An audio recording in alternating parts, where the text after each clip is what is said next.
Welcome all the students of class 10, parents, teachers and other viewers. You are now in the social studies class and we also have a student with us in the studio. Please introduce yourself. Hello, I'm Rahul. I'm from New Delhi Modern International School in class 10th. You are aware that social science constitute many subjects: economics, history, geography, political science, sociology, business studies and many others. Among all the subjects, economics is an important subject. This subject is introduced in class 6 in some simple rudimentary form. In classes 9th and 10th, some of the important concepts that we come across in our daily lives are introduced. In the previous class, we familiarized you with the concept of development.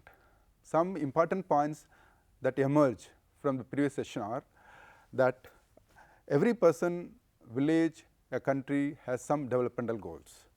The idea of development may not be same for everyone, it may vary from person to person. Sometimes the concept of development also conflicting. We also explained how it become a conflict actually.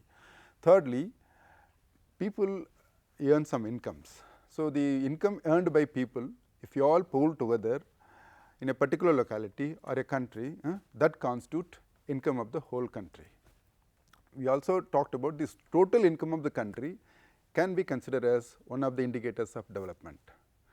And the countries, if you pull together all the incomes earned by the people in a country, that constitutes total income of that country. Usually, the World Bank, an international organization, collects the data about total income of countries, many countries, and provide in its publication called World Development Indicators. These indicators contain many indicators, among which we are going to discuss about total income of a country. You also have seen that in our slide many aspects related to development, and we also looked at how World Bank classifies countries into three.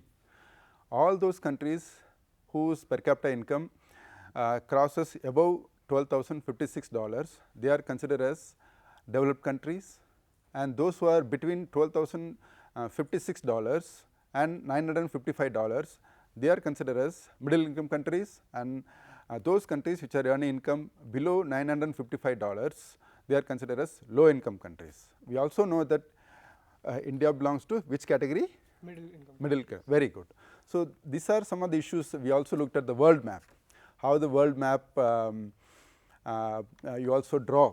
Yes. I pointed out what are the, if you look at the slide and you looked at, like you also colored some important countries and their GDP per capita. Okay. Now, we also have to see how income can be considered as indicator of development. Do you think that we also looked at what is the difference between the total income and the average income? How average income is calculated and how total income is calculated. You also showed us yesterday that what is the total income of 5 imaginary, like a country contains 5 imaginary people. So, do you think that the total or average income alone is sufficient to measure the development of a country? No, I don't think so that total or average income is sufficient to measure the development of a country, because the total or average income cannot tell how the people in a country are surviving. Yeah. It does not show whether the healthcare or the medical facilities of a country are good, and at times both the countries can have the average income and the total income as the same, but it does not tell about the particular income of a person. So, it does not tell you about the distribution of income, how the income is distributed across different citizens. Yes. So, there are some countries in which the total income is relatively very high, or even the average income is also very high, but that does not tell you how the income is distributed across many families, many individuals. So, the income alone may not be our total income or average income. In technical terms, per capita income alone is not sufficient to measure the development of a country. In this session, we are going to see this total income in a critical sense and why we have to go beyond total income as a development indicator. Okay. So, look at this table. This table contains the income and other development indicators of different states. Yes. So, if you look at the table, this table contains 6 states: Haryana, Kerala, Bihar, Tamil Nadu, Gujarat, Odisha. If you look at the second column, it contains the data on infant mortality ratio. This means how many children are able to survive out of 1,000 children born. If you look at the infant mortality ratio in say Haryana, it is 30. Yes. The national average is 33. The third column gives you the per capita income of different states. Okay. The technical term for this is that state per capita state domestic product. So, do not worry at this stage, you will come to know the details, technical details of this concept in a higher class. Right now, you consider as this is an average income of a state, every state. And the third concept is the net attendance ratio. What is this net attendance ratio? We know that in India, many children are going to school, attending schools, enrolling themselves in the school, but does not mean that they are all studying there, they are all attending there. Okay. Many times children get enrolled, but they do not go to school, they do not attend the school. Unless children are attending the school, it may not result in learning actually. Yes. So, this is the important concept, net attendance ratio. How many children are attending, particularly this table is given here is about for class 10, 9th and 10th students. So, how many students attending the classroom on a regular basis in a whole year. So, if you look at the national level data shows that out of 100 children who are studying in class 9th and 10th, only 58 are attending regularly. Yes. The rest, how many rest of them? 42. 42. So, the 42 students are not attending the classes regularly. If you look at the income, so you will find that like the highest per capita income is from Haryana. Yes. Okay. So, Haryana is having highest income almost like if you look at 1,80,000 rupees. So, which is the second highest income? Kerala. Kerala. Okay. But if you look at the Kerala's infant mortality ratio, how much is the Kerala's infant mortality ratio? 10. It's 10. Whereas the income level is, it is lesser than Haryana, Yes. but the infant mortality ratio, how many children survive, it is relatively high in Haryana. Like how many, it is very, very high in, that means out of 1,000 children, only 10 children are dying before they cross the first birthday. Okay. In Haryana, out of 1,000 children born, about 30 are dying. So, it is very high. Yes. So, this indicator shows that the income may be very high in Haryana, yes, but they are not ensuring the health facilities. So, if you look at the other states also, if you look at the attendance ratio, the Kerala, the income may be relatively less, whereas the 77 children are attending schools regularly compared to say Haryana, where only 63 students are attending. The schooling is better in Kerala, and the education health facility is also better in Kerala, but income may be low. Okay, but there are some states where all of the three indicators are very poor. Let us take Bihar. If you look at the Bihar's per capita income is, it's almost 34,400 rupees. This means 1/6 of the income of Haryana. Yes, sir. Okay. If you look at all India per capita income, why I am telling you this, because you are in class 10. Okay, you need to understand what is meant by a data, how to analyze data, how to look the data very carefully, interpret data. This is the interpretation skill you are expected to require, and this will be required for your higher studies also. When you go to higher studies also, how to look at the data, how to interpret the data. That is why I am explaining to you. So, if you look at the Tamil Nadu is also lesser per capita income, and if you look at the infant mortality rate, it is better, it is almost second to Kerala. Yeah. Okay. So, out of 1,000 children born in Tamil Nadu, only 16 children die before they cross the first birthday. Okay. Similarly, if you look at the attendance ratio also, it is better than Haryana, 67. It is not better than Kerala, but it is better than Haryana. If you look at the Gujarat is also having low per capita income, but in terms of health indicator, Gujarat is equivalent to Haryana. It is not doing better, because 30 children die actually before they cross age 1 actually. And Odisha, the situation is relatively slightly better than say in terms of income, it is better than Bihar, because it is having the per capita income of 74,200. Yeah. Whereas if you look at the infant mortality ratio, highest it is far higher than national average also. The national average is 23 infant mortality rate of national average. This data is meant for the year 2017-18, just 2 years before. So if you look at the attendance ratio, it is also more or less equivalent to Tamil Nadu. Okay, but it is better than the national level actually. So if you look at income alone, you may not be able to understand, like you may not be able to get the real picture of the development. Yes. So you also have to look at the health, you also have to look at the schooling facilities. Okay, so why this is happening? What could be one of the reasons? Can you say that why it could be the reasons? Why some states are if you like ask me why this is happening, it's because some states provide a better health facilities.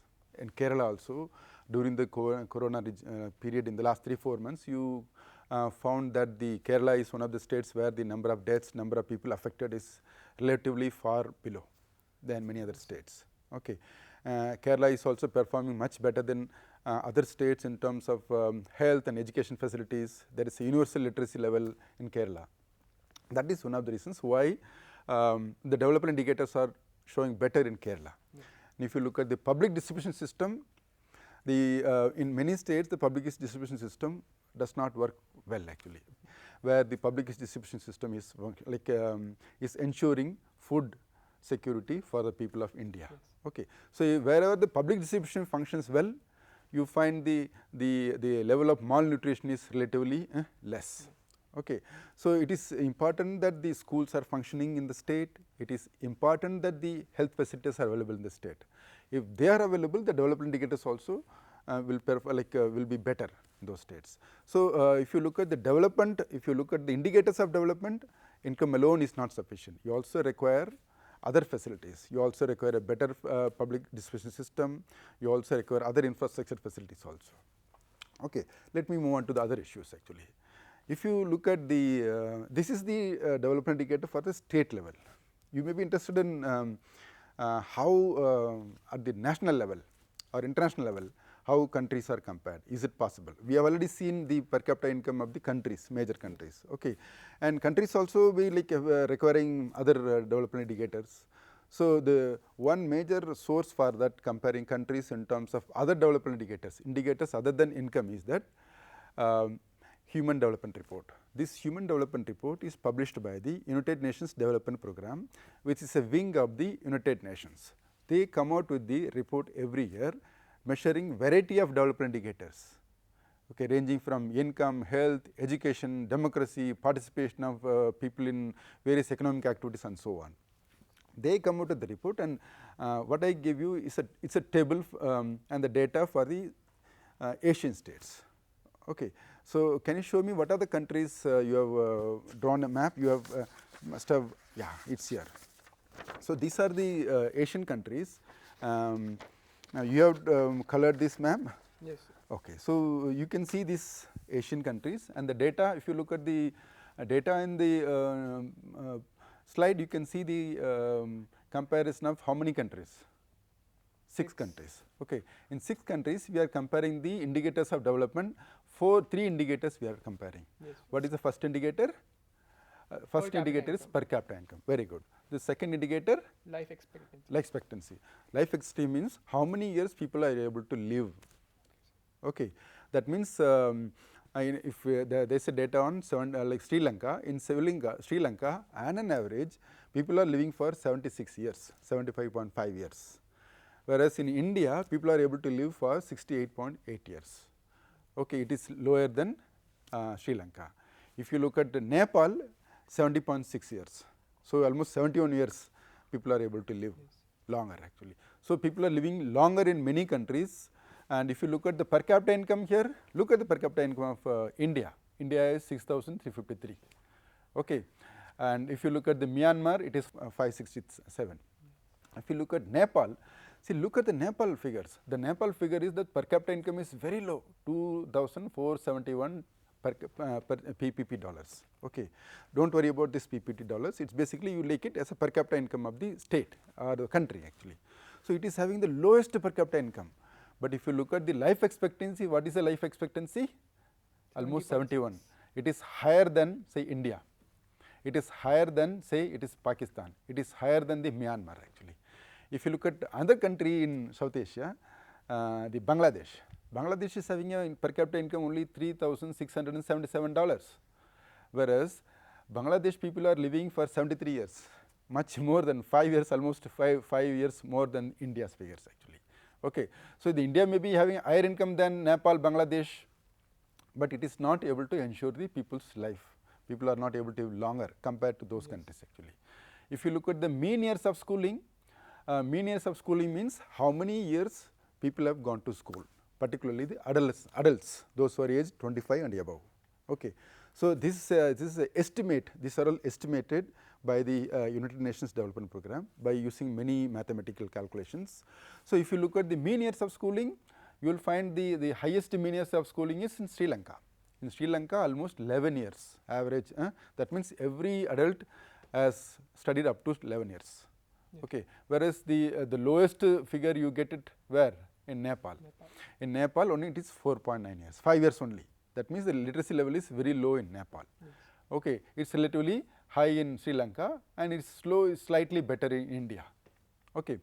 If you look at the human development rank of many countries, India's rank is 130. Okay. If you look at last 10 years time, India's rank has increased from 135 to 130. This is based on the estimation for some 200 countries. Out of 200 countries, India's ranking is 130 actually. But what is the Sri Lanka's rank? It is 76. It is far better, almost double. That is also because people are able to live longer. So, education index is very much better in Sri Lanka. The health indicator also, like they are able to live for almost 76 years.